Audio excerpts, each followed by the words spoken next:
This is the new Weight Watchers, built for real life and real results, no matter what mode you're in.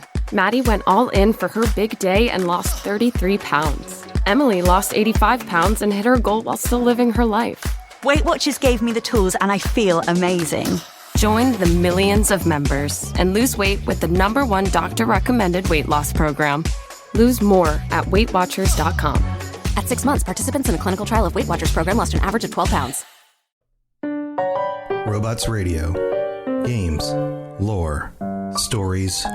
Community. Just press play.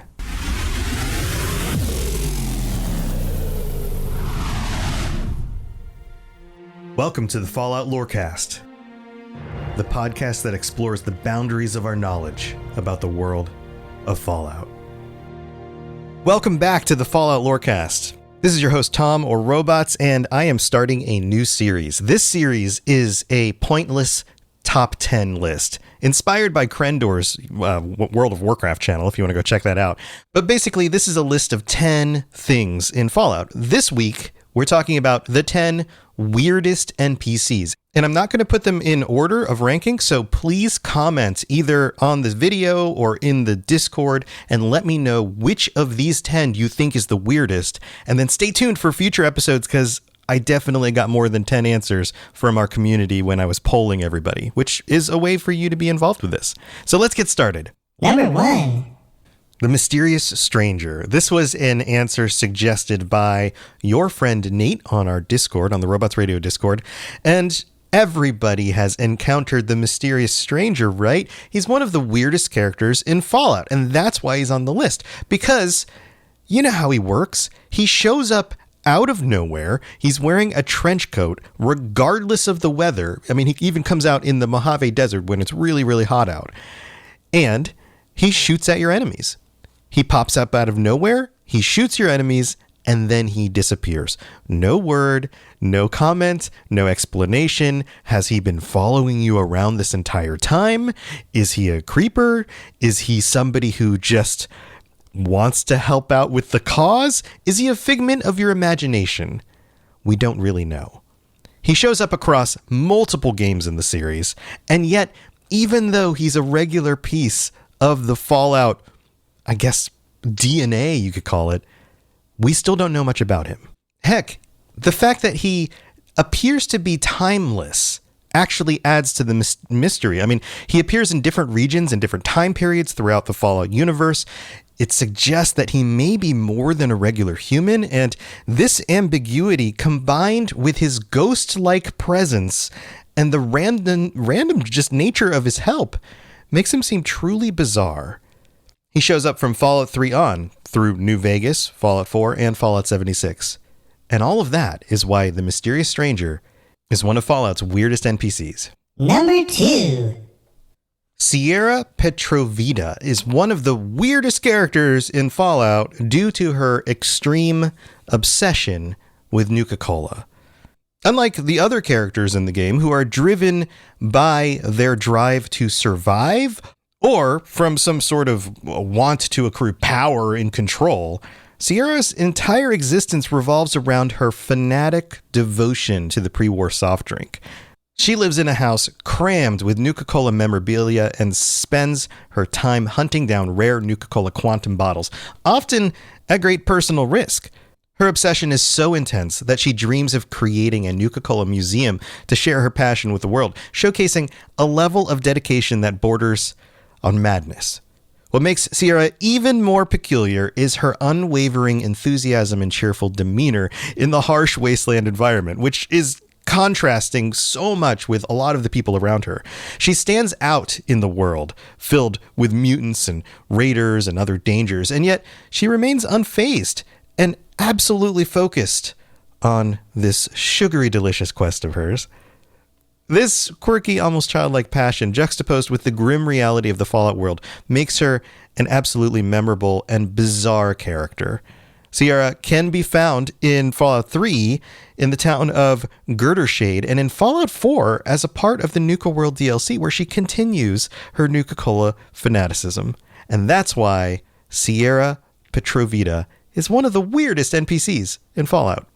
Oh, and this one was suggested by Pumpkin. And by the way, if you want to get in on future lists, make sure you're on the Robots Radio Discord or you're answering the questions that I pose every week for the community on the Fallout Lorecast YouTube channel. That's how you can get your answers on this list and get shoutouts on future episodes. Number 3. Number 3 is Jason Bright, and this one is, again, from your friend Nate. Nate and Pumpkin have a lot that made this list this time, so thank you to both of you. Jason Bright stands out, no pun intended, well, maybe pun intended, as one of the weirdest characters in Fallout due to his unique combination of traits and beliefs. So he's a glowing ghoul, and that's already kind of unusual, but his conviction that he is a prophet adds another layer to his strangeness. He leads the Bright Brotherhood, a group of ghouls who believe they are destined for a great journey, all because Jason believes that they need to reach the far beyond with rockets. This is fascinating and absolutely bizarre. His deep spiritual beliefs and his leadership of his ghoul companions stands out in a very stark contrast sort of way, like a light in the darkness of the wasteland, right? The wasteland's typically grim and cynical, and here you have a character who's hopeful and bright. He also has an eerie glow. I mean, he actually glows, and he kind of walks around with a prophetic demeanor that makes him absolutely memorable. If you've run across him in New Vegas, then you definitely remember him. There's just something so Fallout about the combination of spirituality and yet the science fiction of blasting off this world into some great beyond.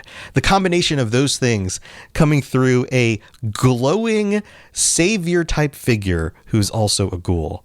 You can find Jason and his followers at the RepCon test site in Fallout New Vegas, and I did an episode about that, so if you've missed that one, you can go back and listen to it. And that's where he and his followers prepare for their journey to the great beyond. Maybe you want to lend them a hand. And that's why Jason Bright is number 3 on our list. Number 4? 4. Gary! Gary is number 4. I bet you didn't see this one coming. And again, thank you to Bread Couch for this one on the Discord. Gary, if you don't know, is the collective name of many clones found in Vault 108 and is absolutely one of the weirdest characters in Fallout due to the unsettling nature of what goes on in Vault 108 and the fact that Gary is now multiple individuals. Each clone designated Gary followed by a number can only say Gary in various tones and inflections. Gary, creating an eerie and unnerving atmosphere. The clones exhibit aggressive behavior toward outsiders, which you find out right away when you enter this vault. And it's the result of a failed experiment within the vault intended to test cloning techniques for potential military applications. I mean, that's very Fallout-y right there, right? We've tried to make super mutants. We tried to duplicate Gary. The experiment clearly did not go to plan, and it led to the clones developing a violent hive mind mentality where they all just seem to swarm anybody or anything they find threatening. This makes Gary clones particularly bizarre, specifically because of their uniformity. They feel like they're almost all part of one mind, or maybe they all have exactly the same mind that's been cloned into each of them. And if you look back at the history of the Vault, which I've talked about in the Vault episode for 108, you find out that it descended into chaos, and eventually all that was left were these identical, hostile Gary clones. So you combine the story of Vault 108 with what's left of Gary and all of his clones and the madness of a vault that contains all of the same people saying only Gary. And you can see why this is one of the weirdest things in the games. Gary clones can only be found in Fallout 3 in Vault 108, which is in the Capital Wasteland. And that's why this is one of our weirdest NPCs, or they are among our weirdest NPCs. Number 5. Some people like gardening. I'm not sure that Harold enjoyed gardening before he realized that he was growing into a tree. But there you go. Harold is on our list of weirdest NPCs. And Harold is a definitely unique and I guess you could say evolving character in the games. Initially, he was a human.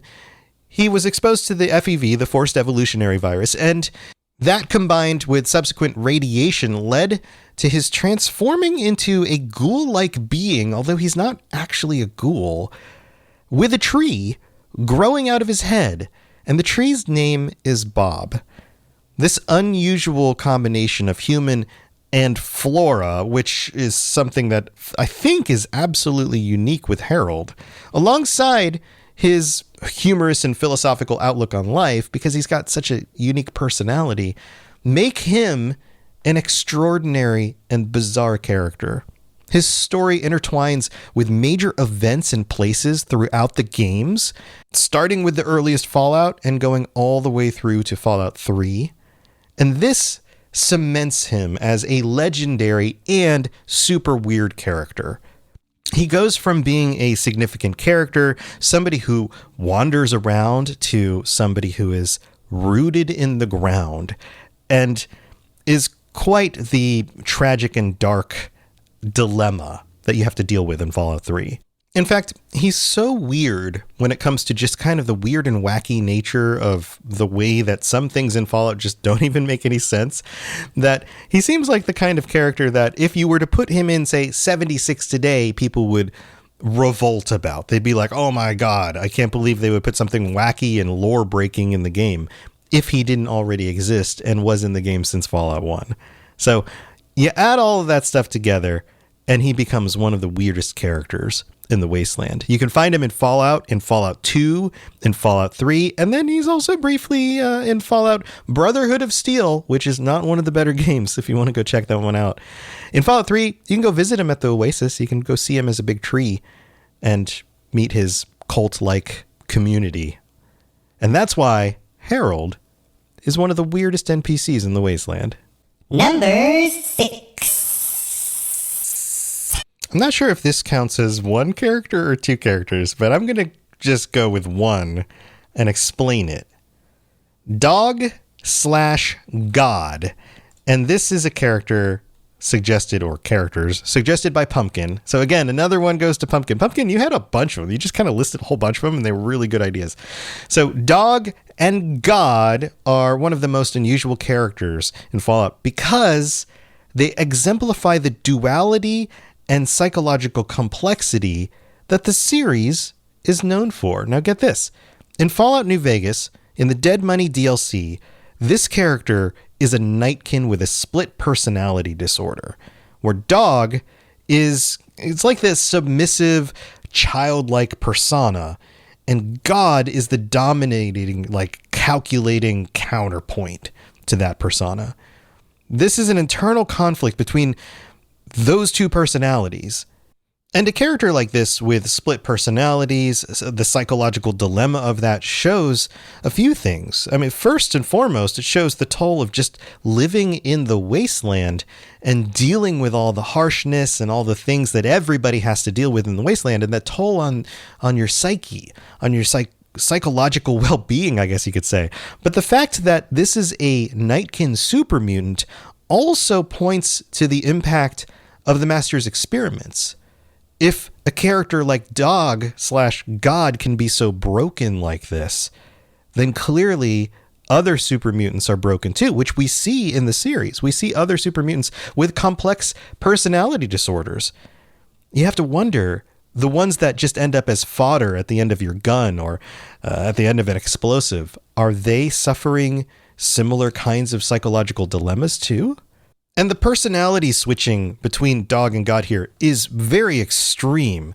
You go from the obedient Dog, who's kind of a pitiful character, to God's ruthless, strategic mind. And it adds psychological horror and depth that you rarely see in video game characters, or at least outside of a few specific types of games that deal with these kinds of dilemmas. So when you combine the constant battle for control between these two personalities all in one body, and then you tack on the tragic backstory, and then the fact that you as a player have to navigate dealing with this character in the game, in the DLC, then it makes this a very memorable and weird NPC. You can find Dog and God in New Vegas at the Sierra Madre Casino during the Dead Money DLC. And that's why Dog/God is one of our weirdest NPCs in Fallout.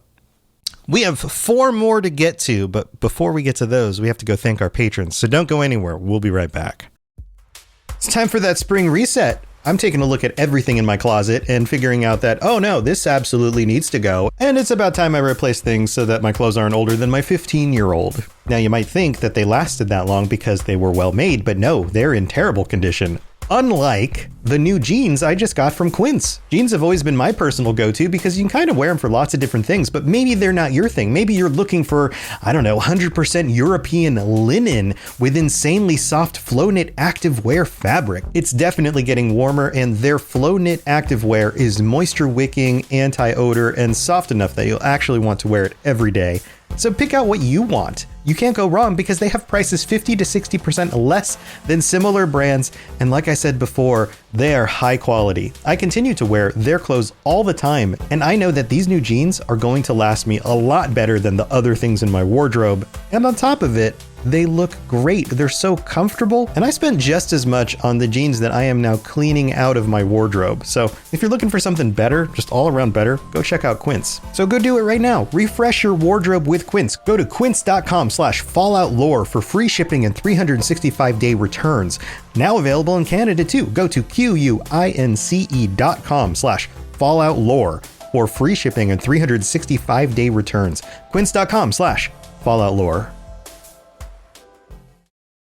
The new Wegovy pill is now available through Weight Watchers. Powerful GLP-1 results in a simple pill at the lowest price available. And with Weight Watchers, you can get doctor support and personalized nutrition programs. See if you qualify at weightwatchers.com. Ad not reviewed or approved by Novo Nordisk. Hello there, old chap. Good to see another of General Atomic's finest, still eager to serve.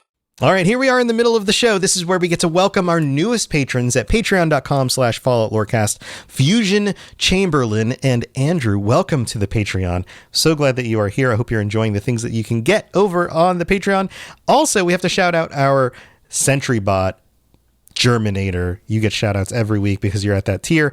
There's lots of t-shirts and stickers and ad-free episodes and bonus episodes now where I'm playing through some of the games, and you can watch them or listen to them on the Patreon. So go check all of that stuff out, and thank you to all 118 of our current patrons for your support. You're all amazing.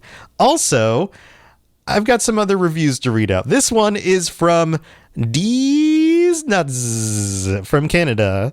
And by the way, this is on Apple Podcasts, so if you leave a 5-star review, I'll read those out on a future episode of the show. And D's Nuts says, "Hey robots, I'm a fairly new viewer of yours. I just started watching your podcasts around 2 months ago, and I'm already around episode 250. It is the first podcast I can say I've ever truly been able to listen to that helps me so much getting through my workday, and that I greatly appreciate you and what you're doing. P.S. You are one of the main reasons I was able to complete Fallout 4 and start another one of the Fallout games." Well, that's awesome, Dees. Thank you so much. You have a wonderful name. And thank you for taking the time to leave that review. We've got another one from Badass Ninja 32 in Canada, who writes, "Best Fallout podcast. Love this podcast. Just found it as I was looking for stuff to learn more about the Fallout universe. I'm trying to listen to all the episodes now. Can't wait to get caught up on the show." Well, thanks, Bad. And then we've got one more from Caden/Magic in the US, who writes, "New listener. I started listening to this at work about 2 weeks ago, and I'm so glad I did. I have always liked the idea of a podcast, but never really found one that stuck. But ever since I found this, I've been loving it. As soon as I get to work, I throw in my earbud, and Tom/Robots is my companion for the day. I've been listening to new episodes when they come out. as well as going through all the old episodes. But this is truly the best podcast I've ever found, and love and commitment that he puts in is very visible, and I love it. I have been a somewhat long-term fan of the games. I started with New Vegas and then went on to 4, then 3, and I recently gave 76 a try, finally, and I'm in love. And the podcast with all the lore just makes me experience with everything so much better. Keep up the good work. Much love, Magic. Thank you so much for that. Awesome. Thank you, everybody, for your support. All right, let's get back to our list because we got 4 more to get through. Here we go. If you have any questions about Nuka World, I'd be delighted to answer them. Number 7. We got another good one from Pumpkin. Dave from the Republic of Dave.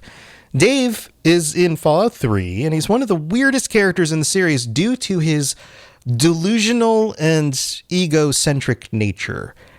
As the self-proclaimed president of the Republic of Dave, he rules over a small, isolated community with an authoritarian yet comically inept leadership style. Dave's obsession with his own power and the absurdity of his, quote, nation, because it's the nation of Dave, even though it's a small group of people, complete with elections that he always wins, highlights the dark humor and satirical elements of the Fallout series, but also points to some of the real-world dilemmas of authoritarian leadership out here, you know, where the rest of us live. It's one of those dark humor kinds of things that's all too real, all at the same time. This bizarre setup of like a micronation in a post-apocalyptic wasteland, along with Dave's unwavering belief in his own grandeur, makes him stand out as absolutely a weird character in the wasteland. His intentions with the player and the quirky residents of the Republic of Dave, they add an extra, unique or surreal experience that underscores so much of the game's critique of political power and the limitations of human beings when it comes to determining our leaders. I can't tell you how many times I've had people reach out to me on this show about like, oh, you're being political. Why are you making Fallout political? Have you played Fallout? Let me introduce you to the Republic of Dave. And so all of those reasons come together to show why Dave in Fallout 3 in the Capital Wasteland at the Republic of Dave, because that's the location, it's up on the northeastern part of the map, is one of our weirdest NPCs. Number 8. This one comes from Pumpkin as well. And by the way, I'm not sure, Pumpkin, why so many of yours got on here. Maybe you and I just jive with these. Maybe you got in earlier, because some people did suggest these other than you, but you just were the first person to do it. But thank you for all these suggestions. This one is the fake Preston Garvey. And I mean, I don't know if I have to say too much more than that for you to realize why this is one of the weirdest NPCs in the Wasteland. But here, let's get into it. You can find, of course, Preston Garvey in Fallout 4 and the fake Preston Garvey in Fallout 4. He's a character who mimics the Minutemen leader, but he does it in a way that feels kind of unsettling and comical. It's almost like when you first meet him, you're like, wait a minute, hold on. You're immediately suspicious, or at least I was, but I didn't realize right away what was wrong. He dresses a lot like Preston Garvey. He attempts to give you quests, which of course is a self-referential joke on the idea that Preston just keeps giving you quests. It's like the developers already understood that people were going to meme all about Preston Garvey and another settlement needs your help and all that stuff. But this guy is kind of the lantern hanging on the joke already. He's telling us, hey, you've got another quest, and somehow expects us not to notice that he's not actually Preston Garvey. He's got this like bizarre impersonation. It adds this surreal humor to the game. And it also makes players question the nature of their encounters in the Wasteland. If there can be a fake Preston Garvey out there, then what else is around any corner? His presence alone highlights the game's self-awareness and its willingness to play with its own mythology. It provides a unique experience for fans and basically is in on the joke with you. This is a weird blend of in-game parody and character mimicry, and it stands out as a very peculiar and yet memorable moment in Fallout 4. You can find him all sorts of different locations throughout the wasteland, but only in Fallout 4. And outside of that, we really don't know who he is, what his deal is, why he's even doing this, why even choose Preston Garvey. It's so odd. And that's why the fake Preston Garvey is one of our weirdest NPCs in Fallout. Number 9. All right, just 2 more left, and both of these were suggestions by Chip Monk, who helps edit some of the videos up on the YouTube channel. Chip, thank you so much for these suggestions. All right, let's talk about the Toaster from Old World Blues. Now, the Toaster is clearly one of the weirdest characters in the Fallout universe, and obviously it's not a person, although these are just NPCs. They don't have to be people.